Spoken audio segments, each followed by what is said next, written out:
Martin was a significant event for you in your FLW career. Right.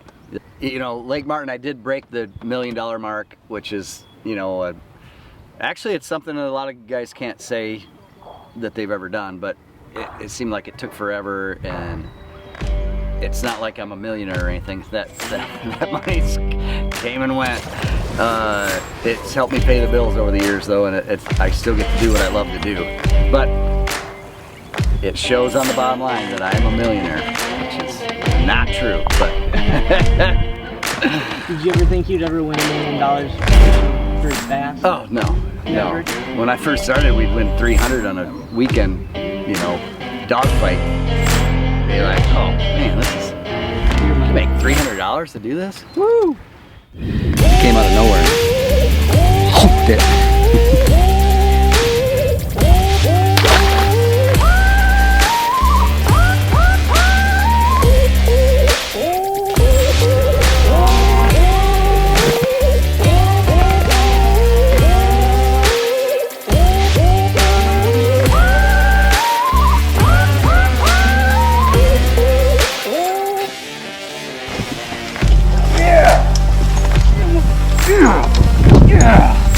Yeah.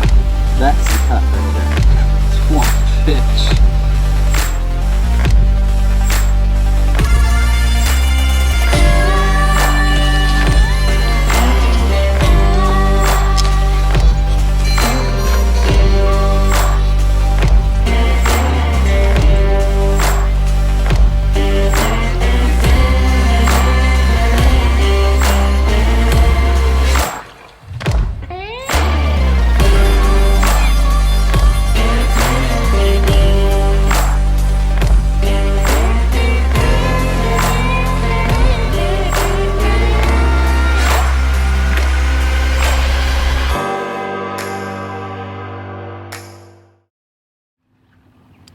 All right, so heading into our third event, heading down to Lake Martin in Alabama. It was a really interesting event. It's extremely interesting. It was basically the very start of the COVID pandemic.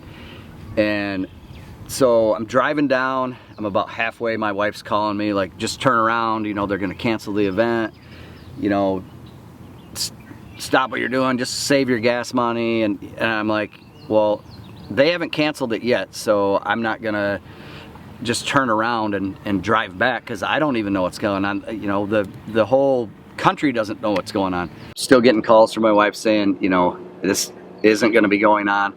They've canceled school, they sent our girls home.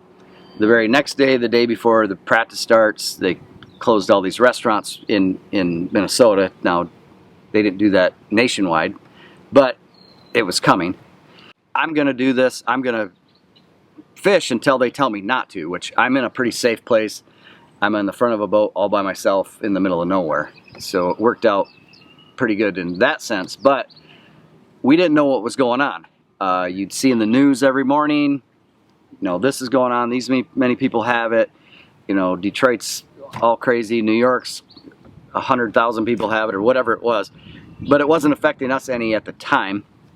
But we still didn't know. We were still up in the air. Is this going to go on? Is this tournament going to take place? And they actually kept us updated that yes, it's going to go on. We're pretty sure it's going to go on. You know, everyone's here, so let's just try to make this happen. So I'm staying with Daryl and Tim, again, the same guys that I've been rooming with all year. And we've got a little place. It's super nice, right on the water. We got our own private ramp. Super nice little facility. You can see us going down. And first day, morning of the tournament, you know, you're all ready to go. You got your plan all set. Take off, go down the lake, go all the way up my first spot, and I'm pulling in this cove. I wasn't an early boat number either, by the way. I was 90 something, which isn't good when you're sight fishing. And sure enough, I'm pulling into this wee little pocket where my biggest one was, and there's a boat pulling into it. Yeah, you're gonna have that. So I wasn't the only one that found it. It wasn't hard to find, but I go to my next one. I had two beds that were pretty close to each other, and they're both gone. There's strikes 2 and 3 right there. So I come out of that pocket and I go all the way around the corner and pull into this other one. There's another one like 3.5, maybe 4 pounds under a dock. And as I turn the corner, I can see there's one of our competitors pulled down on the bed. So it's just one of those deals when you sight fish and there aren't 1,000 of them up, other guys are gonna find them, and I knew that. I was just hoping that I could find, you know, a couple that someone else didn't find, or maybe I could get to them first or catch them, but I didn't. So I went and I caught a bunch of little ones and I milled around, and then I went basically pre-fishing again. I went into some pockets I've never been in, and I found this one little chute, and as I pull in, I can see one on my right, and she's not moving. Well, I look up and there's a bigger one all the way in the back, right in the very back corner of it. So I start fishing for that one.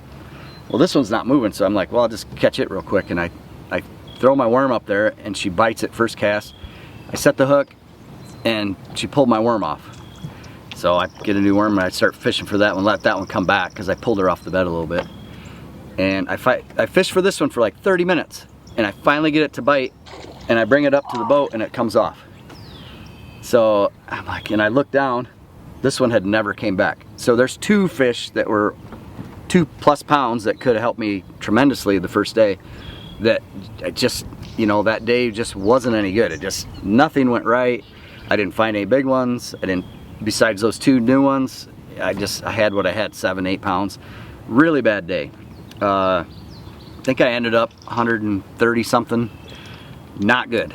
Not good at all. So I dug myself a huge hole, you know, starting this tournament. I need to get good points, and I'm in 130 whatever place, and there's only 150 guys, so you're not going to get very many points.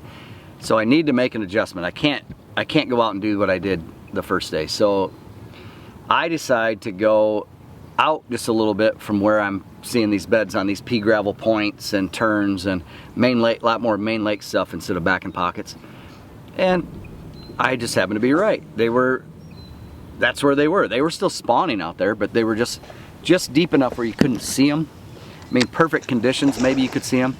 But I just took an Arsenal tactical minnow and, you know, rigged it on like a 1/4 ounce jig head and just started firing it around. And the first pea gravel point that I went to that morning, I caught a 3 and a 2.5.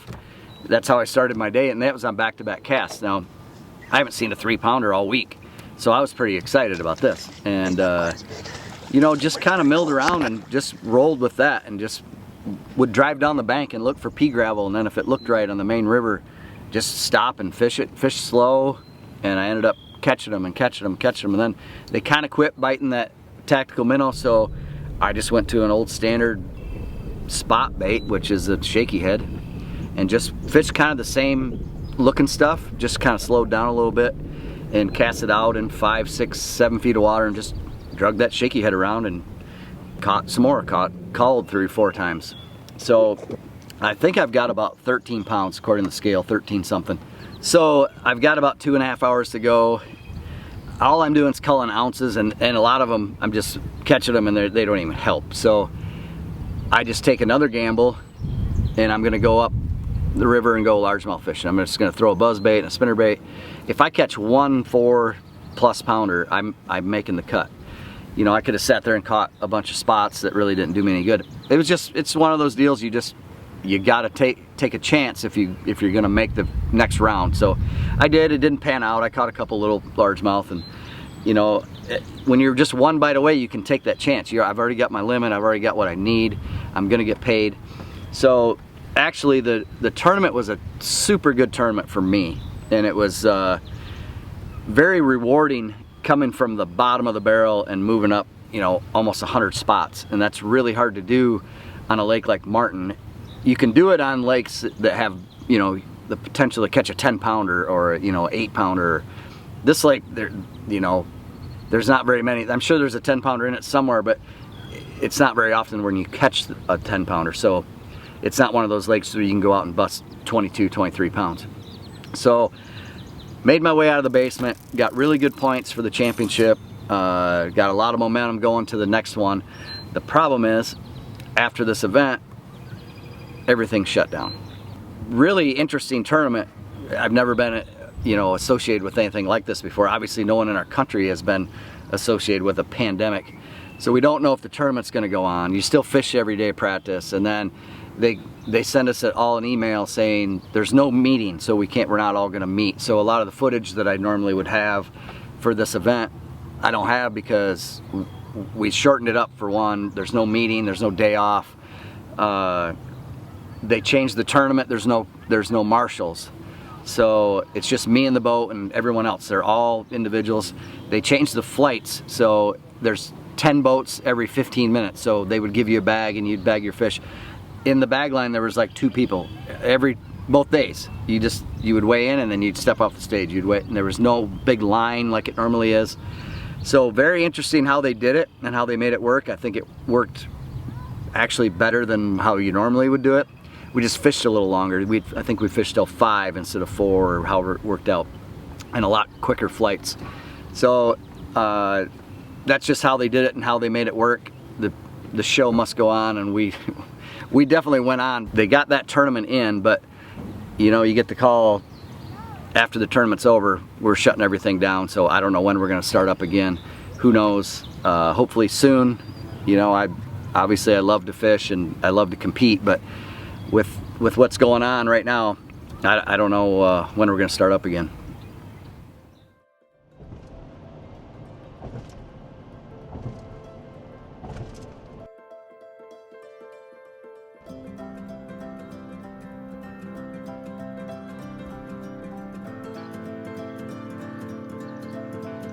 Well, we left Mr. Frank Bell's house a few minutes ago, heading south to Chickamauga. So we stayed the night there. It's about a couple hours. Now we're heading through the little town of McMinnville, Tennessee. Just stopped at the old chicken hut here and got a chicken biscuit to go.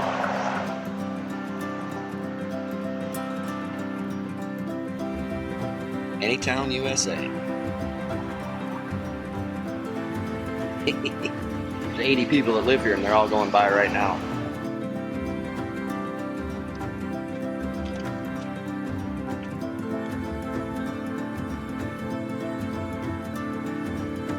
Just wanted to stop along the way. We're actually it's the last mountain before you head down towards Dayton. But it's pretty cool. Something a lot of people don't get to see.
After him. Do you think they're on him?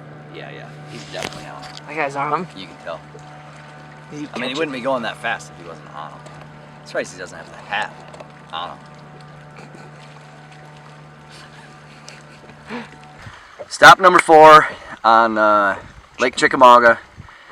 I was looking forward to it. You know, it's kind of one of those deals where you got to make up your mind if you're going to fish deep, you're going to fish shallow, and you kind of know it's going to be one deep. And I knew that. This was one of the tournaments I just wanted to survive, get some good points, make some little money. Not that I'm not always trying to win, but the style that I chose, I knew it wasn't going to win, but it's a lot of what I like to do, and it can get the job done, and you can do really well. I mean, you can even top 10 pretty easy, you know, fishing shallow. And I fish deep, and it's such a hard thing to do because you know there's going to be other guys that find the exact same thing you find. So I went out with kind of an open mind. I'm going to fish deep, but I'm also going to fish shallow. And I found some grass up by the dam. And there was a lot of grass all over the place, but I found some with holding some pretty good fish. So milled around and went to some areas that I knew wasn't going to get hit very hard, and kind of tried to find my own little niche, my own deal where I didn't have to share fish with other guys and stuff like that. So day number one, I was torn what I was going to do, if I was going to go, you know, into this creek or go over here, but I got a good boat number. So I had a grass patch down by the dam, and I knew other people were going to find it because it was beautiful grass and there was a lot of fish in it. So I ran all the way to the dam, threw a vibrating jig, and I think I caught 3 in the morning. It started raining real hard, and left that area, went to a deep spot that I'd caught some, and ended up catching my second biggest one on the deep spot on a drop shot. So just kind of ran spots, just kind of ran areas, and didn't really have one thing in mind that I was going to do, because I'm throwing a chatterbait first thing in the morning, then I'm throwing a drop shot, and then I ran way up the river and flipped a jig, and I just kind of kept an open mind what I was going to do. And the first day, you know, I have a decent limit, nothing huge or anything, and then I lose a 4-pounder flipping up the river, and it just it gave me a little confidence that I can catch big ones doing it, but it also, a 4-pounder hurts in any tournament you're at. You know, Chickamauga's got giants, but 4-pounder would go a long way. It helped my bag, and ended up at the end of the day, caught another 4-pounder and boated it, and that saved my bag. I think I was in mid 50s, something around that area after the first day. Good shape, you know, they're paying down to 100 in these super tournaments, so we're good there. I just want to get good points.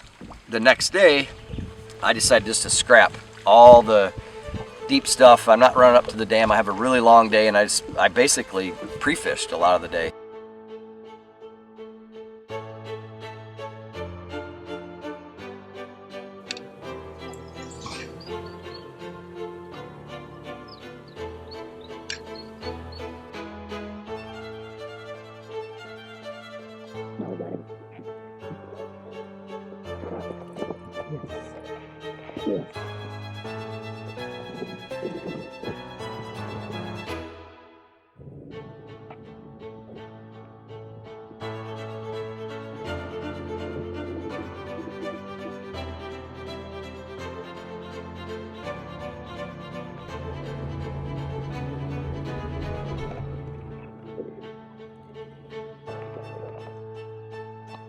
Fished a lot of undercut banks.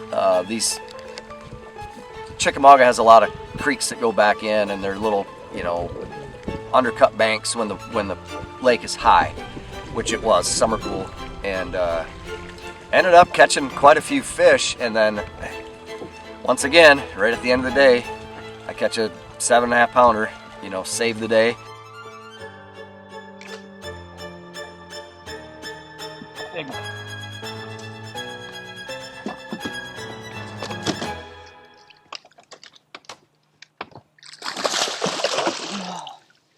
Come on, get in the boat. Get in the boat. Get in the boat. Yeah! Yeah! Look at that. Woo! What a frickin' bass. Look at that joker. Yeah! That'll get rid of a 2-pounder. Boom! Puts me from basically in the hundreds, moves me all the way up to 46th when all the dust settled. So they do a top 50, made the top 50 going into the third day, which was, you know, that was good. I'm gonna get good points. All I can drop is 4 spots. I'm in 46th, I can only go to 50th. So I fished some new stuff first thing in the morning, and then I run a chute that I'd never ran before, and it's probably, you know, 20 minutes, 30 minutes after takeoff, and I hit something really hard. Basically tore the whole skag off my lower unit, ruined my prop. We tried to change it, and I didn't realize how bad the lower unit was messed up. So we got a good look at it, and I I'm just like, well, I'm just going to take it back to the service trailer, and that's what we did. Took it back to the service trailer. He looked at it, realized that the lower unit is done. He has one, which great that Mercury is there to support us and to help us. But put it on the trailer, drove around. He changed it in like 15 minutes. That wasn't the problem. It was having to come all the way back, put it on the trailer, drive around, then put it back in, and then drive all the way back where it, was originally going to fish.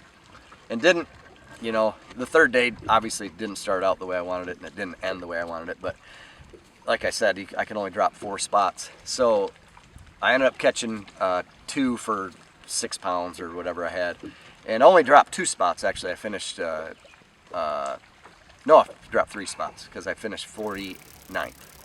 So good tournament, good points. Moved me from in the 60s to, I think I'm in 32nd now, or 33rd, somewhere around there. Right where you need to be. You need to be in the top 50 for the big championship at the end of the year. And the next 2 are really kind of my style. The first one's on the river, and I really like fishing there. Been there a lot. And then the next one is on Sandusky Bay, Lake Erie. It's I've been there a bunch of times. That's kind of where I grew up. All those, Lake Erie. It went from Detroit, which I'd much rather go to, but Lake Erie is good too. So we'll see where we end up at the end of the next 2 events. We're just going to make the top 50 and see what we can do, at the end of the year. But hopefully we can make a couple top 10s these next ones and move way up in the points.